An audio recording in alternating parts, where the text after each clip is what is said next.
Surprised I put 2 gallons in that.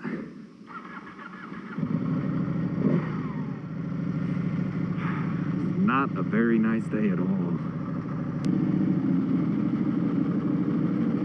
We are heading back to Chicago today. So, another 4-hour trip. And I need to go south. Yeah, it's about 250 miles. A 4-hour trip if you don't stop for gas, but I'll have to stop at least once. So,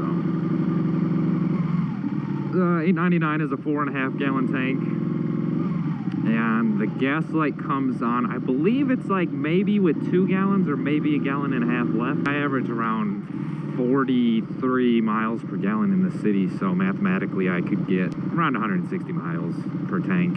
So I usually stop around 110, I believe. That's at least what everyone else says. Their light will come on around 110, so they'll stop around there. But yeah, we'll see how far I get.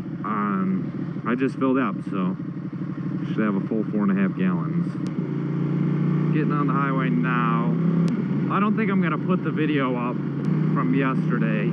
I'm still working on getting the videos that I like up.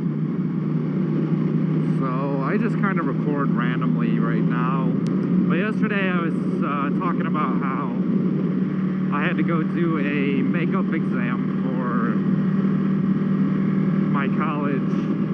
I go to the University of Toledo, and I kind of talked about that a little yesterday. I had to do a makeup exam for astronomy because around April 20th, I actually got pretty sick and I would miss the whole remainder of school. So April 20th to like May 5th or something like that. I have to go back to Chicago today because I have chemotherapy tomorrow. That's actually going to be my main topic today, is why I go to chemo. Like I said, around April 20th, I had been experiencing like extreme stomach pains for maybe 3 days. Like they were so bad they would wake me up in the middle of the night. I just didn't think it was anything at first because I have a pretty sensitive stomach. But they continued for so long that I started to wonder if maybe it was appendicitis. So I actually ended up going to the hospital because my cousin had appendicitis, so I figured it was possible for me to have it. I mean, it's really possible for anyone to have it, but that was my main concern. Because if your appendix ruptures, you really don't have too much time to get to the hospital, but lucky for me, I lived like 2 minutes from a hospital. I went into the hospital with extreme stomach pains. Like, they were like way worse than any pain that I've ever experienced. And I told them, hey, I think I might have appendicitis.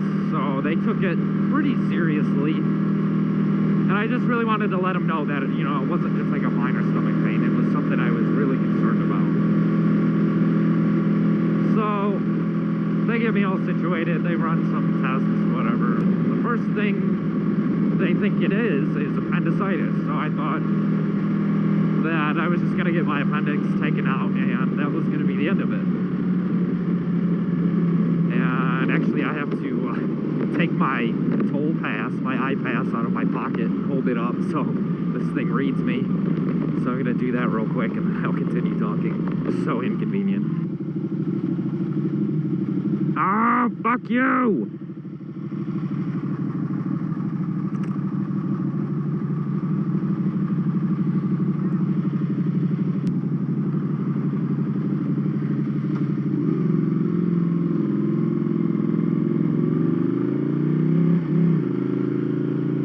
If I went through the wrong lane or not now. I'm gonna zip my pocket up so I don't lose it. No, I went through the right lane. I go to the hospital. They think it's appendicitis. So yeah, I think I'm gonna get my appendix taken out. They send me in to get a CT scan, a CAT scan. And they realize that it is just ulcerative colitis. And they also had me on a lot of pain meds at that time, so I felt pretty good. I actually, I took I don't remember what it's called. People just call it Oxycontin, but that doesn't sound right. And then I took morphine, hydrocodone, not all at the same time, but different things. And none of those worked for me. The morphine worked a tiny bit, like I could feel it kind of like burn my muscles, but it actually didn't relieve any pain. So they finally got me on this thing called Dilaudid, and that actually worked really well. They find out that it's ulcerative colitis, and they tell me that my large intestine is like really seriously swollen, the part that connects to my colon. So they want to do a colonoscopy to see if there's anything causing the ulcerative colitis. That's the Maumee River, I believe. They want to do a colonoscopy, so take a piece of my colon to test it to see what's causing my ulcerative colitis.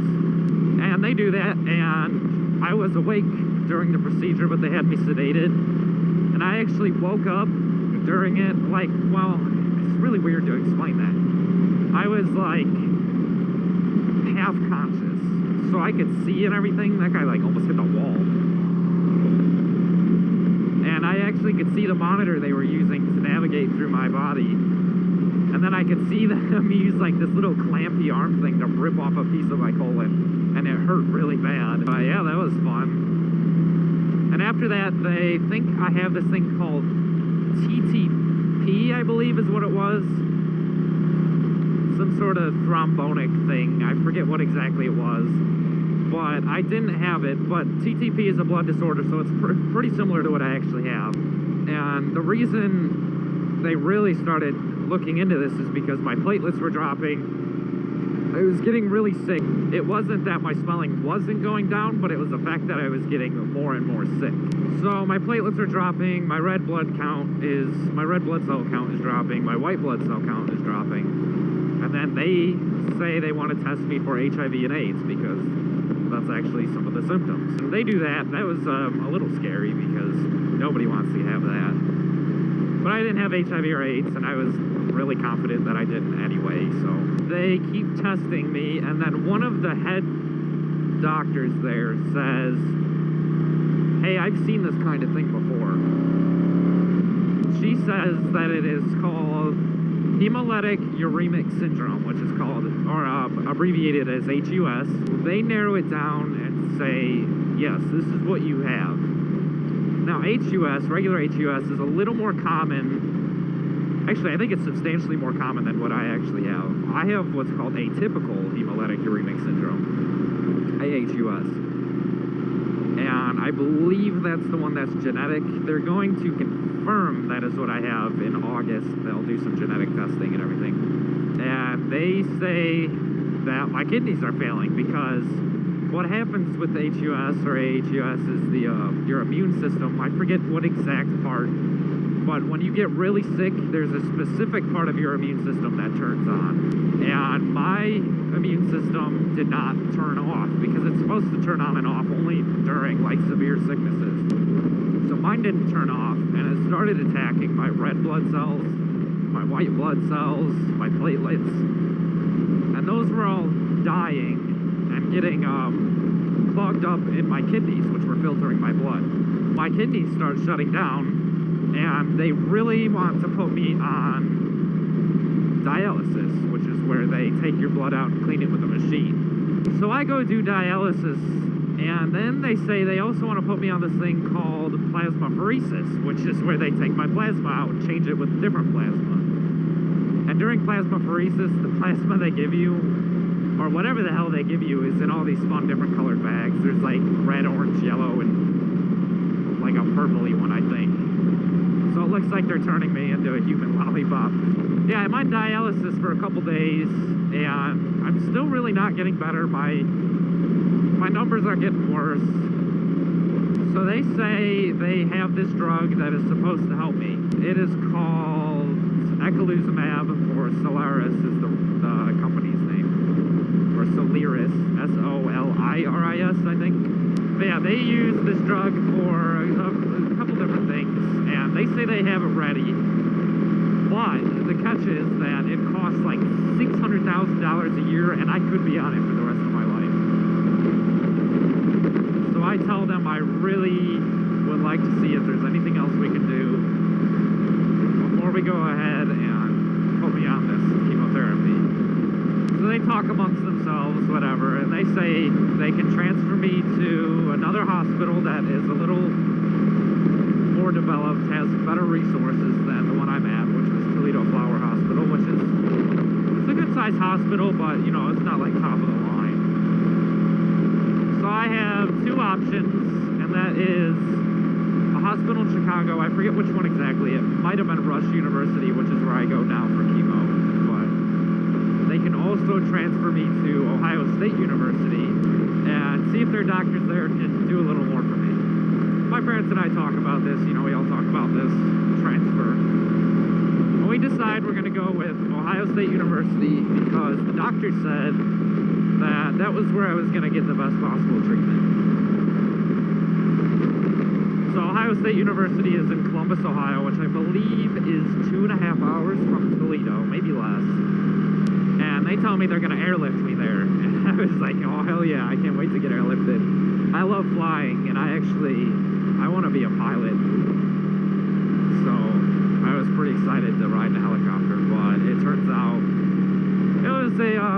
it wasn't stormy. They said it was stormy, but it was just a slightly rainy day, so they weren't going to airlift me.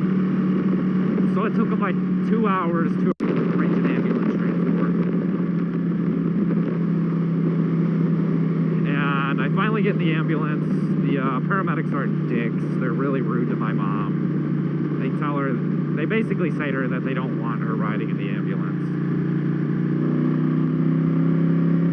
But yeah, they load me up into the ambulance. We're good to go.